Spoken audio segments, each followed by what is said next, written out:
Eu gostaria de cumprimentar a todos vocês que estão aqui participando desse primeiro SINACAN, Simpósio Nacional de Enfrentamento ao Câncer de Mama, e tão bem organizado, tão bem conduzido. Eu queria cumprimentar nesse momento também aos organizadores desse evento, com os meus agradecimentos pelo convite, falar da alegria que eu tenho em estar aqui compartilhando com vocês esses momentos, esses dias tão importantes, onde nós discutiremos uma das temáticas mais relevantes, certamente, do nosso tempo. É muito difícil falar nessa primeira mesa, junto com a professora doutora Gilcilene Passon, conhecida por todos carinhosamente como Gil Passon, minha amiga querida, minha companheira de lutas, de enfrentamentos, de trabalho. Eu queria cumprimentar também ao Dr. Marcelo Coraça e participar dessa mesa de uma certa forma muito desigual, em função da forma tão perfeita com que a professora Gilcilene se apresenta e apresenta a temática, também ao importante Dr. Marcelo Coraça. E eu venho aqui, então, compartilhar com vocês, a pedido e a convite da Gil Passon, para conversar um pouquinho com vocês sobre câncer de mama e política pública, o direito a um diagnóstico e tratamento rápido e eficiente. Ora, essa temática ainda é importante no nosso país. Eu espero que ela não seja importante dentro de alguns anos, mas tratar da questão do câncer de mama e da política pública e do direito a um diagnóstico, a tratamento rápido e eficiente, ele é importante porque nós não temos isso. Ele é importante porque o Brasil ainda caminha a passos muito lentos no atendimento ao direito, à concretização do direito igualitário, universal e eficiente a todas as mulheres desse país que se encontram como possibilidade concreta de virem a apresentar um diagnóstico tão difícil, um diagnóstico ainda tão carregado de estigmas, tão carregado de sofrimento, de dores, como é o diagnóstico de um câncer de mama.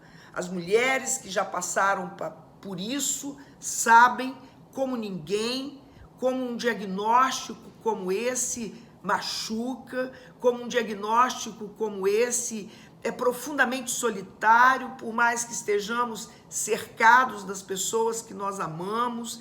Todas nós, mulheres especialmente, homens também têm câncer de mama, mas num percentual muito pequeno, mas todas nós, mulheres especialmente, e a vocês que eu me dirijo nesse momento, sabemos as lutas, as dificuldades, os sofrimentos que envolvem um diagnóstico como esse. Quando nós ainda não tivemos esse diagnóstico, nós muitas vezes não pensamos nele. Muitas vezes nós nos sentimos como se estivéssemos livres. Isso pode acontecer com todas, mas dificilmente acontecerá comigo. Entretanto, este é um problema que irá acometer uma a cada 12 mulheres no Brasil. Isso significa que pessoas muito próximas a nós estarão sofrendo, padecendo com um diagnóstico como esse. Ou seja, ainda que não atinja a mim individualmente, mas ele atingirá pessoas as quais eu amo, mulheres próximas a mim, que poderão ser a minha mãe, a minha irmã, os meus parentes próximos, filhos, netas e assim por diante. Ou a mim mesma. Agora, não importa se eu terei ou não um diagnóstico como esse. O que importa é que as mulheres, uma a cada 12 mulheres no Brasil terá um diagnóstico como esse. Essa é uma estatística cruel. Essa é uma estatística cruel. Mas mais cruel do que um diagnóstico como esse é nós sabermos que há possibilidade de que haja diagnóstico precoce e isso não acontece. Nós sabermos que há possibilidade de redução de danos, de complicações com o diagnóstico e que muitas vezes, muitas mulheres não têm acesso e não têm tido este direito garantido em suas vidas. Bom, eu vivenciei a experiência e falo isso com muita tranquilidade. Nunca imaginei que esse diagnóstico pudesse alterar tanto o meu padrão de privacidade. Porque até um determinado momento da minha vida sempre achei que essas questões ligadas à saúde, ligadas aos nossos problemas, são da internalidade nossa, da nossa privacidade, e que não devem ficar sendo compartilhadas. A partir do momento em que eu vivenciei esse diagnóstico, que eu passei por um tratamento de câncer de mama, eu mudei radicalmente a minha perspectiva a respeito disso. Ou seja, é preciso enfrentar o problema, é preciso falar acerca desse problema, é preciso desmistificar este problema, para que ele possa, então, ser enfrentado com todas as estratégias possíveis e necessárias. É necessário que as mulheres ou os homens que já enfrentaram esse problema ou que não enfrentaram diretamente esse problema sejam sensibilizados para a necessidade de buscarmos os caminhos adequados para que esta questão seja solucionada e que as pessoas tenham o seu direito à vida e o seu direito à saúde garantido por meio de políticas públicas que sejam igualitárias, políticas públicas que sejam universais, políticas públicas que sejam integrais. A Constituição da República, a Constituição de 88, garantiu o direito à saúde com 3 princípios fundamentais, princípios de doutrina, que são os princípios da universalidade, o princípio da integralidade e o princípio da equidade. Ou seja, todos têm o direito à vida e à saúde. Todos têm o direito. E todos têm o direito integral à saúde. Não é só o direito ao acesso, mas direito integral à saúde e à vida. Não é um direito absoluto, como nenhum outro direito é, mas é um direito a que todos nós temos. E é importante que nós pensemos com toda clareza na dimensão do câncer de mama, na dimensão deste problema de saúde, que é um problema de saúde pública e que deve, portanto, ser enfrentado por meio de políticas públicas. Quando nós vemos os gestores falando, secretários de saúde municipais, secretário estadual, muitas vezes ministros, tocando nesse assunto, fala-se como se este direito estivesse garantido às mulheres e concretizado. Não, ele está sim garantido do ponto de vista constitucional, garantido do ponto de vista de legislação, porque nós temos legislação. Nós temos a Lei 12.732, por exemplo, que é de 2012, foi sancionada pela presidenta Dilma Rousseff, na época, uma mulher sensível ao problema, no qual nós temos muito claro que dentro de 60 dias do diagnóstico é necessário, as mulheres têm o direito, ou as pessoas com câncer têm o direito, não apenas de mama, mas o direito de terem seus tratamentos iniciados. Na prática, isso não acontece. Então, nós temos toda uma normativa, mas nós não temos uma efetivação desse direito. Na prática, isso não acontece. Até porque é importante que nós nos lembremos, e sabermos, porque a maioria não sabe, que cerca de 30%, 27%, 28% das mulheres que deveriam fazer pelo menos um exame de mamografia anual não fazem. Ora, isto é de uma crueldade absoluta. Pensar que 30%, um terço das mulheres nunca fizeram uma mamografia. E todas nós sabemos que a mamografia é o exame mais preciso, o melhor exame para a detecção de um câncer de mama. Nós temos todo um marketing, inclusive financiado por meio de políticas públicas, do poder público, de que as mulheres precisam fazer o autoexame, como se fosse esse o único caminho diagnóstico. Não, o autoexame é importante, mas o autoexame não substitui em momento nenhum uma mamografia, que é o melhor exame para essa detecção. Entretanto, 30% das mulheres no Brasil nunca fizeram uma mamografia. 46% das mulheres fizeram uma vez ao ano. E os demais fizeram irregularmente. Ou seja, a possibilidade de um diagnóstico precoce é tirado dessas mulheres por não fazerem os seus exames anuais de mamografia conforme protocolo. Agora vejamos, de quem é a responsabilidade por 30% das mulheres não fazerem, um outro percentual alto também fazerem irregularmente e apenas 46% fazerem anualmente? Essa responsabilidade não é das mulheres.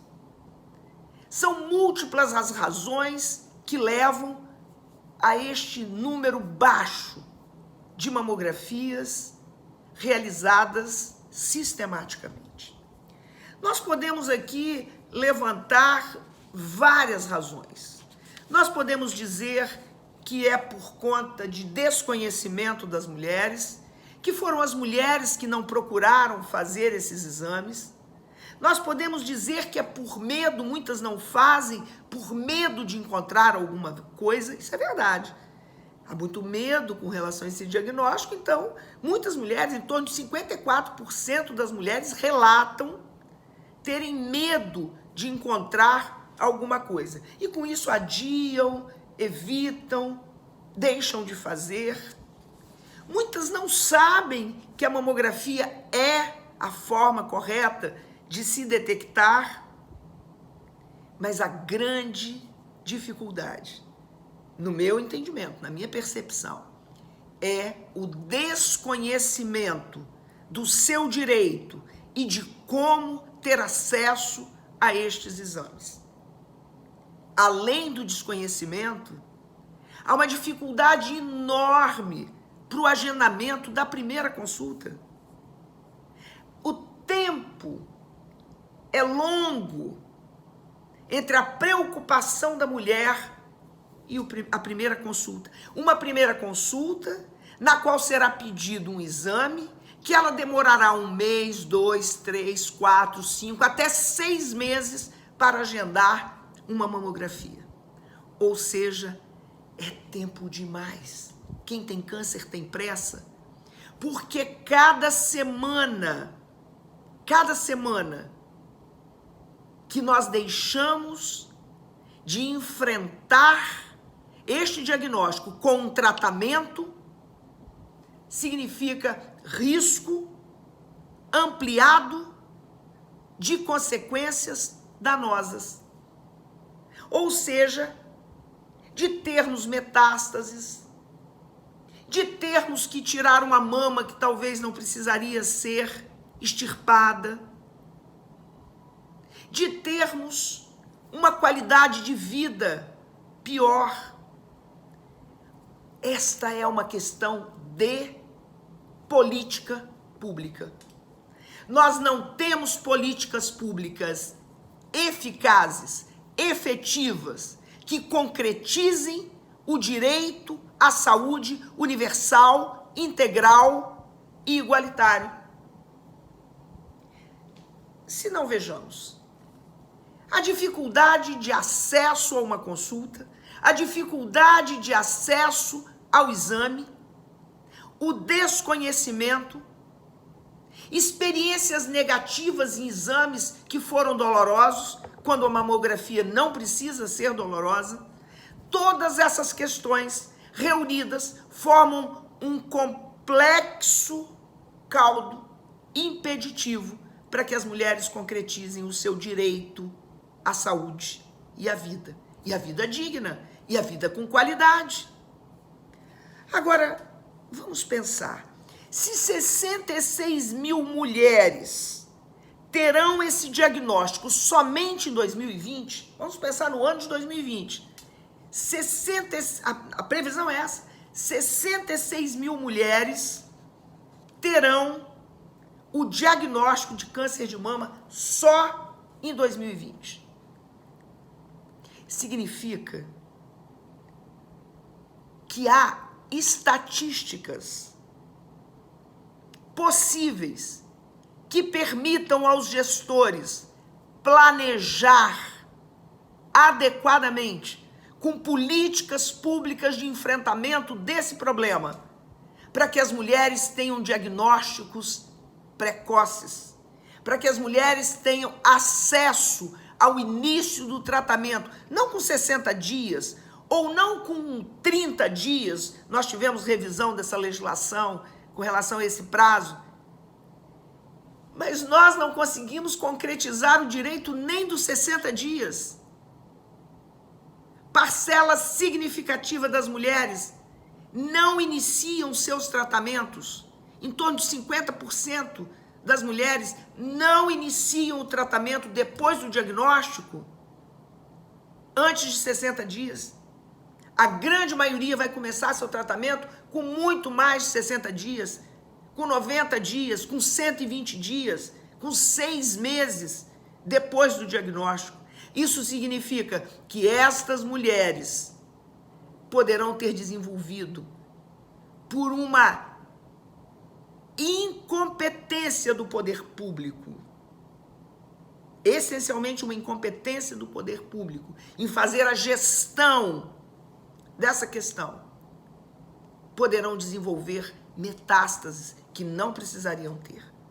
Poderão ter que extirpar parte ou suas mamas, quando na realidade elas poderiam ter suas mamas preservadas. Elas poderiam não ter desenvolvido metástases, que todos nós sabemos todos os complicadores dessas metástases. Se elas tivessem tido o seu direito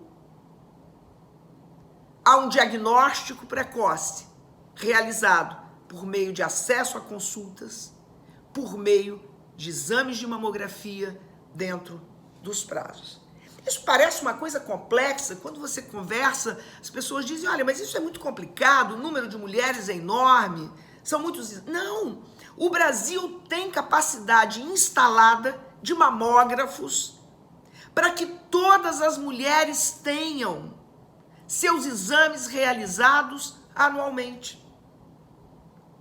Se não, vejamos, por que é que nós não poderíamos ter, e há capacidade para isso,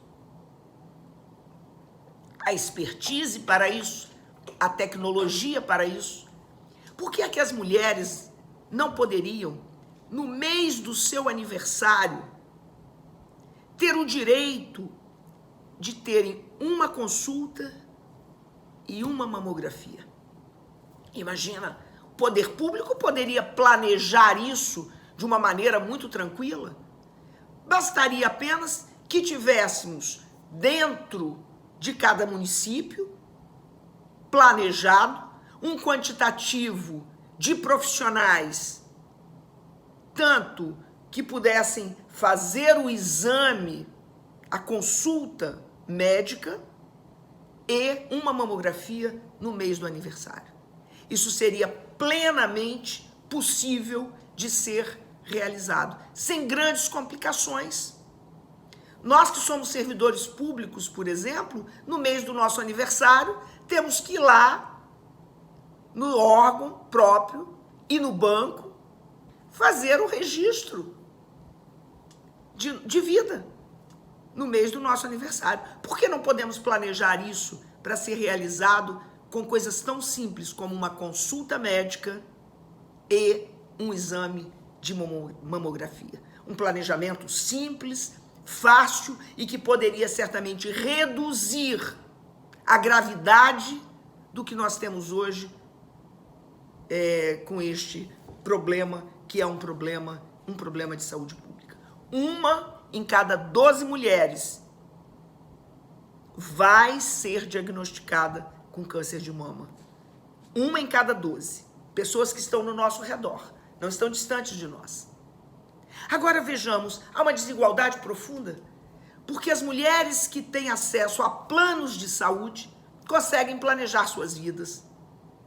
O Outubro Rosa é fantástico para estas mulheres, porque traz a memória delas, a lembrança delas, a consciência, se elas esqueceram, de que é preciso fazer a consulta e fazer a mamografia.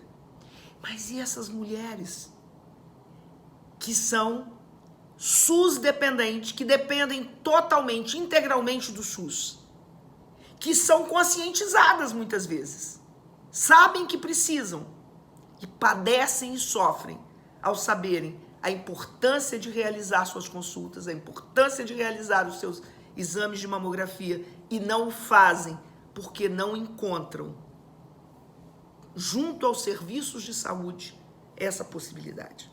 Ora, isso não significa que seja exclusivamente por incompetência do gestor público. Claro que não.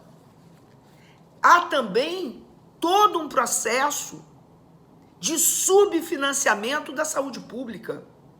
Nós precisamos lutar por um SUS público, gratuito, para todos.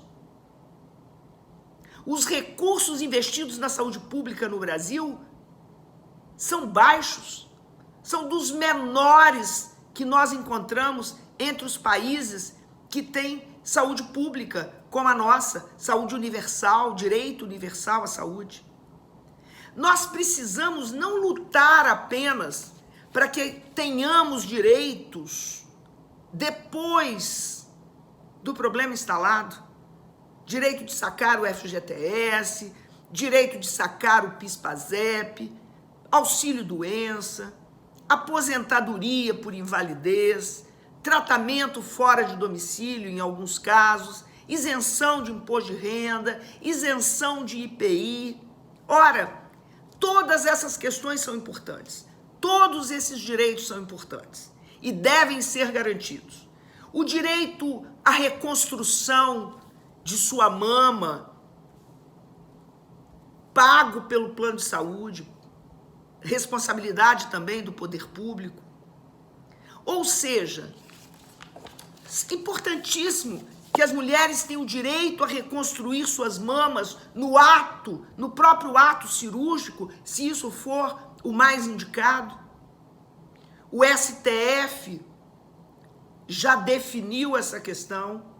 Não é uma cirurgia estética, é uma cirurgia reparadora. E ainda que fosse estética, é uma questão importantíssima para a estética, para o bem-estar da mulher. A mama é um elemento importante do corpo, é uma parte importantíssima do corpo. O direito à sua imagem, sua autoimagem. Ainda que fosse por uma questão estética, e não é. O STF já definiu que é abusiva qualquer cláusula que exclua da cobertura do plano essa reconstrução. Ou seja, há direitos importantíssimos a serem garantidos. Nós devemos lutar por eles. Mas há um direito pelo qual nós precisamos lutar, pelo qual nós precisamos estar permanentemente inconformados e inconformadas, lutando.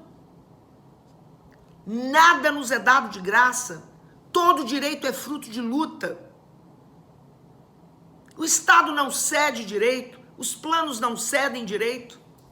Direito é fruto de um esforço, de uma luta. Como eu disse, o autoexame é importantíssimo. É nosso dever nos examinarmos. Mas se a mamografia é o melhor exame para detectar o câncer de mama, ele precisa ser feito rapidamente. Não se pode esperar 60 dias para iniciar o tratamento, 30 dias para iniciar o tratamento, porque antes disso nós temos uma etapa importantíssima. É preciso que as mulheres tenham o direito de realizarem a sua consulta quando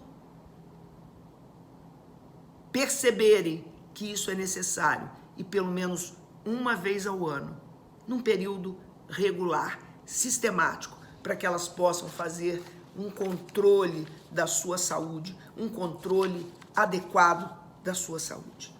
Agora vejam bem, além dos direitos de termos políticas públicas que resolvam e que deem conta desse problema, nós precisamos saber que há caminhos.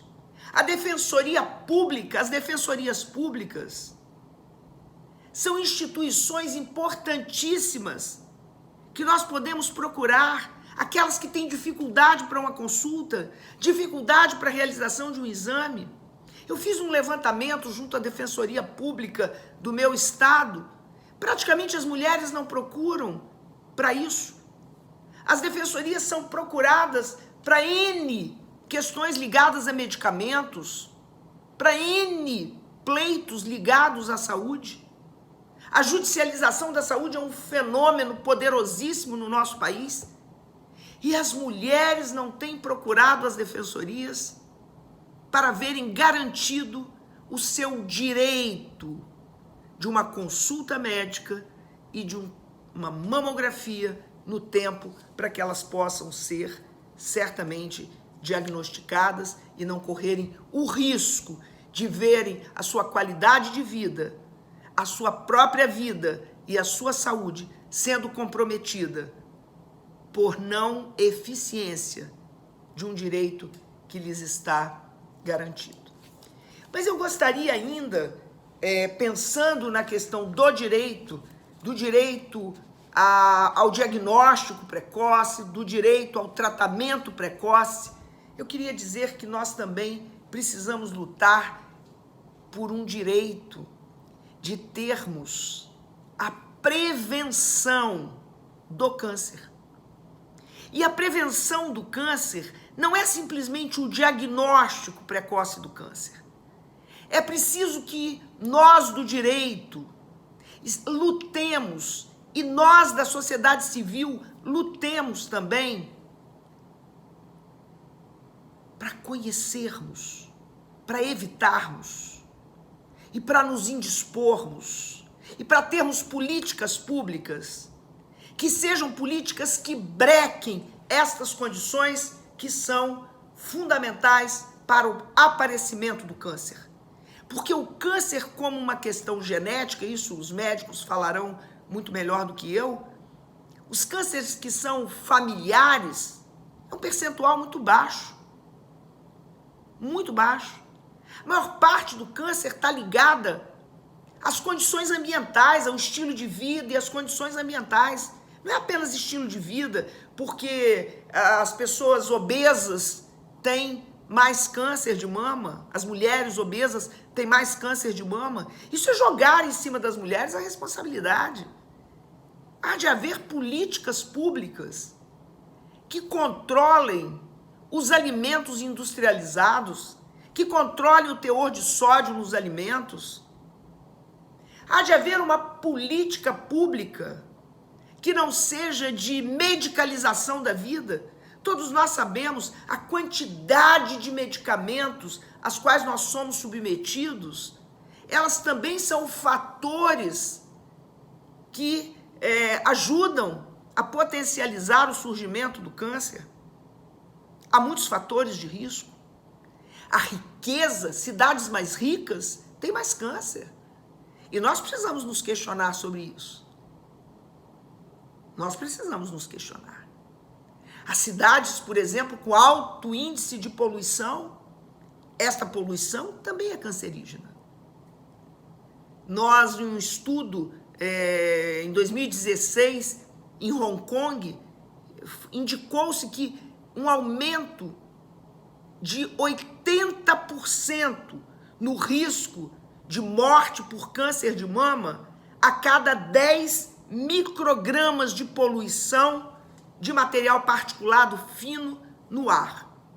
Parece tão distante, né? Um estudo em Hong Kong, em 2016, indicou um aumento de 80% no risco de câncer de mama a cada 10 microgramas de poluição por material particulado fino no ar.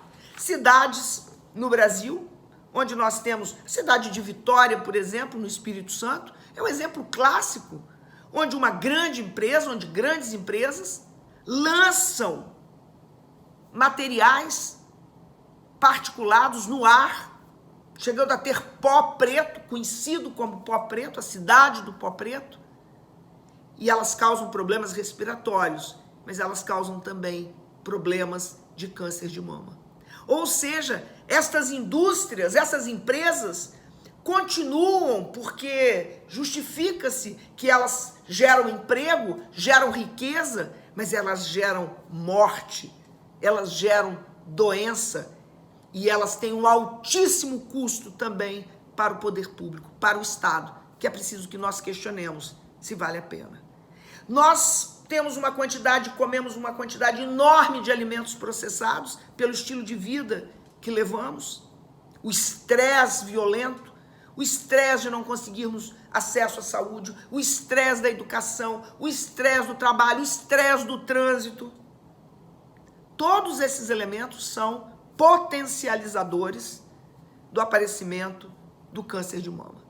Não é apenas a gordura é importante, uso de medicamentos importante, mas todos nós sabemos que a quantidade enorme de agrotóxicos com que são produzidos os nossos alimentos vem sendo política, uma necropolítica. Eu diria que o Estado, que tem o dever de proteger a saúde, de proteger a vida do cidadão, é o mesmo Estado que estimula e incentiva a liberação por fatores econômicos de uma quantidade violenta de agrotóxicos que agride a nossa saúde, que agride a nossa vida. O que o direito tem a ver com isso? O direito tem tudo a ver com isso, porque o direito, ele não é apenas o estabelecimento de normativas que são feitas pelo legislativo, e o direito, então, por meio de leis, de normas, de resoluções, define aquilo que nós temos o direito. Mas o direito precisa também ser uma prática emancipatória, uma prática de conscientização, uma prática de estímulo às lutas, aos enfrentamentos. Que cada uma de nós, mulheres que já tivemos o câncer de mama, como eu e muitas de vocês aqui, mas homens e mulheres numa luta por políticas públicas, que sejam políticas públicas de garantia dos direitos que já foram positivados, mas de políticas públicas de prevenção, de promoção e de tratamento da saúde das mulheres. Mulheres que são definidoras também na qualidade de vida da nossa sociedade, no equilíbrio da sociedade. É preciso que nós olhemos para estas mulheres com um olhar não de pena, com um olhar não carregado de estigmas, mas com um olhar carregado de sensibilidade para um problema que deve ser enfrentado por todos nós. Acho que é isso. Eu poderia estar aqui citando as resoluções do Ministério da Saúde, citando todas as normativas, as legislações, mas o que importa é que nós saibamos que nós temos o direito e que nós temos que lutar por políticas públicas que garantam a todas as mulheres o mesmo tratamento que as mulheres das classes econômicas mais altas têm. Porque não basta um Outubro Rosa para nos conscientizar. É preciso que nós tenhamos garantido o acesso aos exames, às consultas e ao tratamento, em tempo de termos garantido o nosso direito à saúde, à dignidade, à vida, e não termos a nossa vida, a nossa saúde e a nossa qualidade de vida comprometida por ineficiência e por não haver concretização do direito a uma vida digna, com saúde, com alegria, e que nós possamos, então, todos nós, homens e mulheres, entrarmos nesta luta de enfrentamento a tudo aquilo que serve como barreira, como impedimento para que tenhamos uma vida plena, com saúde, com alegria, com felicidade e cada vez mais entendendo que a saúde é elemento fundamental para a constituição de uma sociedade justa. Muito obrigada a todos vocês, todas vocês que estão aqui. Obrigado a minha querida Gil Passon, amiga, companheira, que no momento importante da minha vida, do diagnóstico, e depois também foi uma grande parceira nesse momento difícil. Solidariedade social é um princípio constitucional, mas a solidariedade entre nós, mulheres e homens que vivemos o problema, é fundamental para que nós possamos resistir, nos unir, construir redes para lutar e para enfrentar esse grave problema que acomete uma em cada 12 mulheres em nosso país. Muito obrigada a todos vocês, um beijo grande no coração, estamos juntas e juntos nessa luta. Um abraço.